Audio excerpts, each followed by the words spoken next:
सर्वसामान्यांच्या हक्काचा आवाज जागर जनस्थान। राज्यातील कांदा उत्पादक शेतकऱ्यांसाठी सध्याची परिस्थिती अत्यंत हलाखीची आणि वेदनादायक बनली आहे। धुळे जिल्ह्यातील बाजारपेठांमध्ये कांद्याला प्रति क्विंटल 1 ते 2,000 रुपये भाव मिळत असल्याचं चित्र रंगवले जात असले तरी वास्तव मात्र भयावह आहे। धुळे तालुक्यातील काटसर येथील शेतकऱ्यांनी दिलेल्या माहितीनुसार त्यांच्याकडून प्रत्यक्षात केवळ 300 ते 500 रुपये प्रति क्विंटल म्हणजेच 3 ते 5 रुपये प्रति किलो या कवडीमोल दराने कांदा खरेदी केला जातोय। कागदोपत्री दिसणारा भाव आणि शेतकऱ्यांच्या पदरात पडणारी रक्कम यातील या तफावतीमुळे बळीराजा हवालदिल झाला असून ही परिस्थिती राज्यासाठी अत्यंत लाजिरवाणी मानली जाते। दुसरीकडे शेतकऱ्यांच्या या असहाय्यतेचा फायदा घेत व्यापारी मात्र मोठ्या प्रमाणात नफा कमवताना दिसतोय। शेतकऱ्यांकडून अवघ्या 3 ते 5 रुपयांनी खरेदी केलेला हाच कांदा ग्राहकांच्या माथी मात्र 20 ते 30 रुपये प्रति किलो दराने मारला जातोय। उत्पादक आणि ग्राहक यांच्यातील या दरीमुळे केवळ दलालांचे खिसे भरले जात आहे। गेल्या अनेक वर्षांपासून कांद्याला अपेक्षित दर मिळत नसल्याने धुळे जिल्ह्यातील शेतकरी आर्थिक संकटात सापडला असून दरवर्षीप्रमाणे यंदाही कांद्याच्या भावाने शेतकऱ्यांच्या डोळ्यात पाणी आणलंय। या नफेखोरीला जाप बसणार तरी कधी असा संतप्त सवाल आता उपस्थित केला जातोय। जागर जनस्थानसाठी प्रतिनिधी रूपक बिरारी, धुळे। मी अनिल नाना कोळेकर,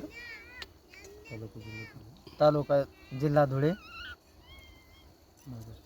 माझी शेत आहे इथं काश्मीर, तालुका जिल्हा धुळे। 1 बिघा शेती कांदा लागवड केली होती।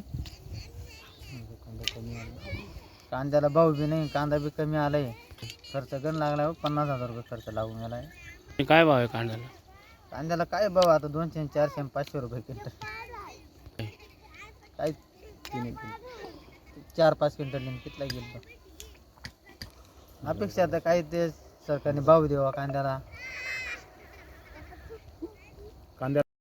अक्षय जगन शेळके कार्यकर्ता आहेत। आमचे इथं कांद्या लागवड झालेली होती, कांद्याला भाव भेटला नाही। कांदा कमी याच्यात परिणाम जास्ती भाव वगैरे काही भेटायला पाहिजे ना आम्हाला। तर आमचा कांदा जो आहे मार्केटला गेल्यानंतर आम्हाला भाव भेटत नाही, आम्ही नाराज होऊन येतो। आमच्या कांद्याला भाव मिळावा अशी सरकाराकडे तो केला, आम्हाला भाव मिळावा। खर्च आम्हाला 50-55,000 रुपये लागलेले आहे। आम्हाला खर्चसुद्धा या कांद्यामध्ये निघत नाही। सरकारने फक्त आमच्याकडे एवढंच लक्ष द्यावा की आमच्या कांद्याला थोडा भाव भेटावा, आमचा जो खर्च आहे तो निघावा। हमी भाव तरी द्यायला पाहिजे, आमची मजुरी तरी निघायला पाहिजे। आम्ही घरातनं पैसे टाकून हे पीक काढायचं आणि मग वापस मार्केटला घेऊन जायचं। यायचा खर्च जो लागतो तो आमच्या घरातनंच जातोय। प्लस मजूर जे येतात, मजूर पैसे लगेच मागतात, मजुरी पण आम्हाला लगेच द्यावा लागते। एवढीच अपेक्षा आहे सरकाराकडे आमची की आम्हाला आमचा भाव भेटायला पाहिजे आमच्या मालाला। आम्ही 3-4 वर्षापासून 5 वर्षापासून कांदा लावतोय, पण आम्हाला भाव असाच मिळतोय। आमची अपेक्षा हेच आहे की आम्हाला भाव मिळावा। हो, आम्हाला भाव पाहिजे, आमच्या कांद्याला भाव पाहिजे आम्हाला।